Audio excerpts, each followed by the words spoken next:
ದಾಂಡೇಲಿಯ ಆಜಾದ್ ನಗರದ ಶ್ರೀ ವಿಠ್ಠಲ ರುಕ್ಮಿಣಿ ಮಂದಿರದಲ್ಲಿ 21ನೇ ವರ್ಷದ ದಿಂಡಿ ಉತ್ಸವಕ್ಕೆ ಚಾಲನೆ.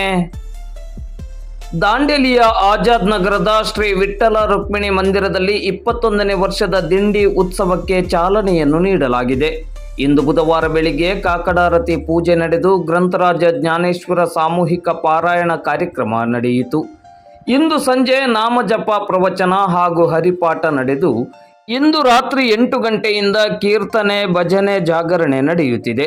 ಹೆಚ್ಚಿನ ಸಂಖ್ಯೆಯಲ್ಲಿ ಭಕ್ತಾಭಿಮಾನಿಗಳು ಭಾಗವಹಿಸಿದ್ದಾರೆ. ಧಾರವಾಡದ ಮದಿಹಾಳ ಊರಿನ ವಿಠ್ಠಲರಾವ್ ಎಸ್ ಕಾಟೇನವರ್ ಅವರ ನೇತೃತ್ವದಲ್ಲಿ ದಿಂಡಿ ಉತ್ಸವ ನಡೆಯುತ್ತಿದೆ. ನಾಳೆ ಮಾರ್ಚ್ 13ರಂದು ಬೆಳಿಗ್ಗೆಯಿಂದಲೇ ವಿಶೇಷ ಪೂಜಾ ಕಾರ್ಯಕ್ರಮಗಳು ನಡೆಯಲಿದೆ. ದಿಂಡಿ ಸೋಹಳ ನಗರ ಪ್ರದಕ್ಷಿಣೆ ಮಾಡಿ ಶ್ರೀ ಸ್ವಾಮಿ ಸನ್ನಿಧಿಗೆ ಬರಲಿದೆ. ನಂತರ ಕಾಲಕೀರ್ತನೆ ನಡೆಯಲಿದೆ. ನಾಳೆ ಮಧ್ಯಾಹ್ನ ಮಹಾಪೂಜೆಯಾದ ಬಳಿಕ ಸಾರ್ವಜನಿಕ ಅನ್ನ ಸಂತರ್ಪಣೆ ನಡೆಯಲಿದೆ. ಕಾರ್ಯಕ್ರಮದ ಯಶಸ್ಸಿಗೆ ಶ್ರೀ ವಿಠ್ಠಲ ರುಕ್ಮಿಣಿ ಮಂದಿರದ ಆಡಳಿತ ಸಮಿತಿಯ ಪದಾಧಿಕಾರಿಗಳು, ಸದಸ್ಯರು ಹಾಗೂ ಸ್ಥಳೀಯ ಭಕ್ತಾಭಿಮಾನಿಗಳು ಶ್ರಮಿಸುತ್ತಿದ್ದಾರೆ.